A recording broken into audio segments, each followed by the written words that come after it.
এর মধ্যে ঢাকা শহরে একটি, নওগাঁয় একটি, কিশোরগঞ্জে একটি, খাগড়াছড়িতে একটি, দিনাজপুরে একটি, রাজশাহীতে একটি, নাটোরে ৩টি ও সিলেটে একটি যানবাহনে অগ্নিসংযোগের ঘটনা ঘটেছে। ফায়ার সার্ভিস বলছে দুর্বৃত্তদের দেয়া আগুনে বাস পড়েছে ৫টি আর ট্রাক ৪টি। এছাড়া একটি কভার্ড ভ্যানে আগুন দেওয়া হয়েছে। ফায়ার সার্ভিসের ১৫ ইউনিটের ৭৫ জন সদস্য এসব ঘটনায় আগুন নেভানোর কাজ করেছেন। এর আগে গত ২৯ অক্টোবর থেকে বিএনপি ২ দফায় ৩ দিন হরতাল এবং ৬ দফায় মোট ১৩ দিন অবরোধ করেছে। দফায় দফায় অবরোধ হরতালের মধ্যে সারা দেশে যানবাহন ভাঙচুর ও অগ্নিসংযোগের ঘটনা ঘটেছে। আওয়ামী লীগ থেকে সব আসনে মনোনয়ন দিলেও ১৪ দলীয় জোটের সঙ্গে সমন্বয় করা হবে বলে জানিয়েছেন তথ্য ও সম্প্রচারমন্ত্রী হাসান মাহমুদ। সোমবার ২৭শে নভেম্বর দুপুরে সচিবালয়ে তথ্য ও সম্প্রচার মন্ত্রণালয় সভাকক্ষে সাংবাদিকদের একথা জানান তিনি। মন্ত্রী বলেন, ২০০৮ সালেও আমরা জোটবদ্ধভাবে নির্বাচন করেছিলাম। তখনও কিন্তু প্রায় ৩০০ আসনে নমিনেশন দেওয়া হয়েছিল। পরে মহাজোটের মধ্যে সমন্বয় করা হয়। গতবারও প্রায় সব আসনে নমিনেশন দিয়ে পরে জোটের সঙ্গে সমন্বয় করা হয়েছিল। এখনো ২৯৮ সিটে নমিনেশন দেওয়া হয়েছে। আমরা প্রথমেই বলেছি জোটবদ্ধ নির্বাচন করব। সেটি আমাদের দলের পক্ষ থেকে ঘোষণা দেওয়া হয়েছিল। নমিনেশন দিলেও জোটের সঙ্গে সমন্বয় করা হবে। নির্বাচনের আগে বাংলাদেশে বিরোধী নেতাকর্মীদের ব্যাপক হারে গ্রেপ্তার নিয়ে আন্তর্জাতিক মানবাধিকার সংগঠন হিউম্যান রাইটস ওয়াচের HRW প্রতিবেদন বাস্তবতা বিবর্জিত বলে মন্তব্য করেছেন attorney general advocate Abu Mohammad Amin Uddin. সোমবার ২৭শে নভেম্বর দুপুরে সাংবাদিকদের সঙ্গে আলাপকালে এ মন্তব্য করেন তিনি। আমিন উদ্দিন বলেন, যাদের সাজা হচ্ছে সবই সাক্ষ্য প্রমাণের ভিত্তিতে। সাক্ষ্য প্রমাণ ছাড়া কারো বিরুদ্ধে বিচার করা হচ্ছে না। গতকাল রোববার প্রকাশিত হিউম্যান রাইটস ওয়াচের প্রতিবেদনে জানানো হয়, ২০২৪ সালের ৭ জানুয়ারি অনুষ্ঠেয় সাধারণ নির্বাচনকে সামনে রেখে বাংলাদেশ কর্তৃপক্ষ বিরোধী দলীয় নেতা ও সমর্থকদের টার্গেট করছে। গত ২৮ অক্টোবর প্রধান বিরোধী দল বাংলাদেশ জাতীয়তাবাদী দলের BNP সমাবেশের পর থেকে প্রায় ১০,০০০ বিরোধী দলীয় নেতা কর্মীকে গ্রেপ্তার করা হয়েছে। প্রতিবেদনে বলা হয়, ১৩ জন প্রত্যক্ষদর্শীর সাক্ষাৎকার, ভিডিও ও পুলিশের প্রতিবেদন বিশ্লেষণের ভিত্তিতে হিউম্যান রাইটস ওয়াচ প্রমাণ পেয়েছে যে সাম্প্রতিক নির্বাচন সম্পর্কিত সহিংসতায় নিরাপত্তা বাহিনী অতিরিক্ত শক্তি প্রয়োগ, নির্বিচারে গণগ্রেপ্তার, জোরপূর্বক গুম, নির্যাতন এবং বিচার বহির্ভূত হত্যাকাণ্ডের জন্য দায়ী। কর্তৃপক্ষের উচিত সহিংসতার সমস্ত ঘটনা নিরপেক্ষভাবে তদন্ত করা। এমনকি উভয় পক্ষ একে অপরকে দোষারোপ করেছে এমন মামলাও তদন্ত করা উচিত। কুমিল্লা বরুড়ায় জমি সংক্রান্ত বিরোধের জেরে শহীদ উল্লাহ নামে এক ফার্নিচার ব্যবসায়ীকে হত্যার দায়ে ৪ জনের মৃত্যুদণ্ড ও একজনকে যাবজ্জীবন কারাদণ্ড দিয়েছেন আদালত। এ মামলায় ১১ আসামিকে বেকসুর খালাস দেওয়া হয়েছে। সোমবার ২৭শে নভেম্বর দুপুরে কুমিল্লার অতিরিক্ত জেলা ও দায়রা জজ ৩ আদালতের বিচারক রোজিনা খান এ রায় দেন। মৃত্যুদণ্ড পাওয়া আসামিরা হলেন মোহাম্মদ ইউসুফ, বনি আমিন, সোলাইমান ও আব্দুল হক। অন্যদিকে রজ্জবী বিবি নামে একজনকে যাবজ্জীবন কারাদণ্ড দেওয়া হয়। আদালতের অতিরিক্ত public prosecutor APP Nurul Islam এসব তথ্য নিশ্চিত করেছেন। মামলার এজাহারে জানা যায়, ১৯৯৮ সালে ২১শে মে দুপুরে শহীদুল্লাহ তার জমিতে ধানের চারা রোপণ করতে যান। তখন শহীদুল্লাহর সঙ্গে আসামিদের বাকবিতণ্ডা হয়। পরে রাতের বেলা শহীদুল্লাহকে তার দোকান থেকে ডেকে নিয়ে কুপিয়ে জখম করেন আসামিরা। ওই সময় স্থানীয়রা তাকে উদ্ধার করে হাসপাতালে নেওয়ার পথে মারা যান শহীদুল্লাহ।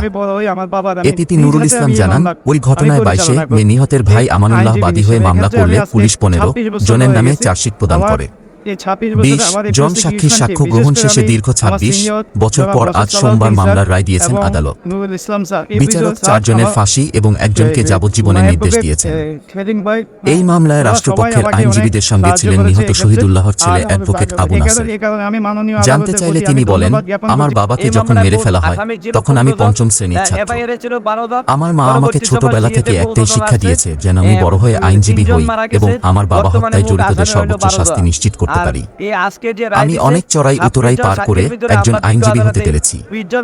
আমার বাবার হত্যাকারীদের বিচার করতে আমি ২৬ বছর লড়াই করেছি। আমি আদালতের কাছে কৃতজ্ঞতা প্রকাশ করছি। মহান আল্লাহর প্রতি শুকরিয়া। আমি এই রায়ে খুশি। বাংলাদেশে নিযুক্ত মার্কিন রাষ্ট্রদূত পিটার হাস ঢাকায় ফিরেছেন। সোমবার সকালে তিনি ঢাকায় ফেরেন। শ্রীলঙ্কান এয়ারলাইন্সের একটি ফ্লাইটে সোমবার বেলা ১১:৩০টার দিকে শাহজালাল আন্তর্জাতিক বিমানবন্দরে অবতরণ করেন পিটার হাস। দ্বাদশ জাতীয় সংসদ নির্বাচন অবাধ, সুষ্ঠু, শান্তিপূর্ণ ও অংশগ্রহণমূলক করার বিষয়ে মার্কিন তাগিদ ও ভিসা নিষেধাজ্ঞা জারি রয়েছে। এমন পরিস্থিতিতে ১৬ নভেম্বর ঢাকা ছাড়েন পিটার হাস। মার্কিন দূতের ঢাকা ছাড়া নিয়ে নানামুখী কথা শুরু হয়। তিনি কোথায় গেছেন, কেন গেছেন এ বিষয়ে সুস্পষ্ট কোনো বক্তব্য পাওয়া যায়নি। অবশ্য ঢাকায় দেশটির এক কূটনীতিকের দাবি, রাষ্ট্রদূত ছুটি কাটাতে গেছেন। পিটার হাস যখন ঢাকায় নেই, সেই একই সময়ে ওয়াশিংটনে বাংলাদেশের রাষ্ট্রদূত মোহাম্মদ ইমরানও ছুটিতে কর্মস্থলের বাইরে আছেন। তিনি চিকিৎসার জন্য দিল্লিতে আছেন বলে পররাষ্ট্র মন্ত্রণালয়ের এক কর্মকর্তা জানান। পররাষ্ট্র সচিব মাসুদ বিন মোমেন সোমবার ঢাকায় সাংবাদিকদের জানান, মোহাম্মদ ইমরান সরকারের যথাযথ অনুমোদন নিয়ে পারিবারিক ছুটিতে আছেন। সহসাই তিনি ওয়াশিংটনে ফিরবেন। ঢাকায় পররাষ্ট্র মন্ত্রণালয় অবশ্য বলেছিল, কূটনৈতিক প্রোটোকল অনুযায়ী কোনো রাষ্ট্রদূত বাইরে গেলে স্বাগতিক দেশকে জানিয়ে যান। পিটার হাস বাংলাদেশ সরকারকে জানিয়ে গেছেন। তখন পররাষ্ট্র মন্ত্রণালয়ের মুখপাত্র সেহেলি সাবরিন জানিয়েছিলেন, মার্কিন রাষ্ট্রদূতের বিষয়ে পররাষ্ট্র মন্ত্রণালয় অবগত। তবে পররাষ্ট্র মন্ত্রণালয় এ তথ্যটা পাবলিকলি জানাবে না। একজন রাষ্ট্রদূত কোথায় গেছেন, কতদিনের জন্য যাচ্ছেন, এটা কিন্তু অফিসিয়ালি জানাতে হয়। এটা পাবলিকলি জানানোর কথা নয়। বিদেশি দূতদের অবস্থান বিষয়ে কূটনৈতিক প্রক্রিয়া সম্পর্কে সেহেলি সাবরিন বলেন, বাংলাদেশে যারা বিদেশি মিশন প্রধান বা রাষ্ট্রদূত আছেন, তারা যখন স্টেশন লিড করেন তারা আমাদের প্রোটোকলকে কূটনৈতিক পত্রের মাধ্যমে জানিয়ে যান। একইভাবে আমাদের রাষ্ট্রদূতরা যখন লিড করেন হেডকোয়ার্টারকে জানাতে হয়, পররাষ্ট্র মন্ত্রণালয়কে এবং ওখানকার সরকারকে কূটনৈতিক পত্রের মাধ্যমে জানিয়ে আসতে হয়। এছাড়া তার অবর্তমানে যাকে দায়িত্বে দেওয়া হয় তার নামটা প্রকাশ করতে হয়। এটা একটা কূটনৈতিক প্রক্রিয়া। পিটার হাসকে মারধর ও হত্যার হুমকি এসেছিল স্থানীয় আওয়ামী লীগের ২ নেতার পক্ষ থেকে। এমতাবস্থায় তার দেশ ত্যাগ রাজনৈতিক মহলে আলোচনার জন্ম দিয়েছিল। প্রধান নির্বাচন কমিশনার সিইসি কাজী হাবিবুল আওয়াল বলেছেন, নির্বাচন নিয়ে দেশ একটা সংকটে আছে। বিশ্বাস অবিশ্বাসের দোলাচলে আছে। আমেরিকার গণতন্ত্র ২৫ বছরের, বিলেতের গণতন্ত্র ৩০০ থেকে ৪০০ বছরের। আমাদের গণতন্ত্র কিন্তু নতুন, মাঝে মাঝে ধাক্কা আসে। সোমবার ২৭শে নভেম্বর সকালে নির্বাচন প্রশিক্ষণ ইনস্টিটিউটে ইলেকটোরাল ইনকোয়ারি কমিটির প্রশিক্ষণ অনুষ্ঠানে একথা বলেন সিইসি। তিনি বলেন, আমরা দেখতে চাই ভোটাররা আসছেন বা আসতে পারছেন। পথে বা বাড়িতে কেউ তাদের বাধা দিচ্ছে না। যদি বাধা দেওয়া হয় তাহলে নির্বাচন প্রভাবিত হয়ে যায়। নির্বাচন অবাধ হল না। আমরা দেখতে চাই তারা সকল কেন্দ্রে লাইন ধরে দাঁড়িয়ে আছে। গণতন্ত্রকে বাঁচিয়ে রাখতে নির্বাচনকে বাঁচিয়ে রাখতে হবে। নির্বাচন ঘিরে রাজনীতি দ্বিধাবিভক্ত। গ্রহণযোগ্য নির্বাচন জনগণকে গ্রহণ করতে হবে। যদি মানুষ বলে ভোট ভালো হয়েছে তবে সেটি গ্রহণযোগ্য হবে। আমরা গ্রহণযোগ্য নির্বাচন চাই।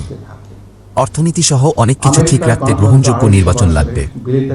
এ সময় কর্মকর্তাদের উদ্দেশ্যে প্রধান নির্বাচন কমিশনার বলেন, বিদেশি থাবা আছে, আমাদের সেটি মাথায় রাখতে হবে। বিদেশিদের বেশি কিছু চাওয়া নেই। আমাদের নির্বাচন গ্রহণযোগ্য দেখতে চায় তারা। তিনি বলেন, কমিশন কখনই এককভাবে নির্বাচন করতে পারে না। প্রশাসনের উপর নির্ভর করতে হয়। সবার সৎ ও সাহসী মনোভাব দরকার। আমরা আশা করব আপনারা সেভাবেই কাজ করবেন। সিইসি বলেন, আচরণবিধি কেউ লঙ্ঘন করছে কিনা দেখবেন। আপনারা সঠিকভাবে আইন প্রয়োগ করবেন। দেশের নির্বাচন ব্যবস্থা রক্ষায় আপনারা যতদূর পারেন সাহায্য করবেন। কেননা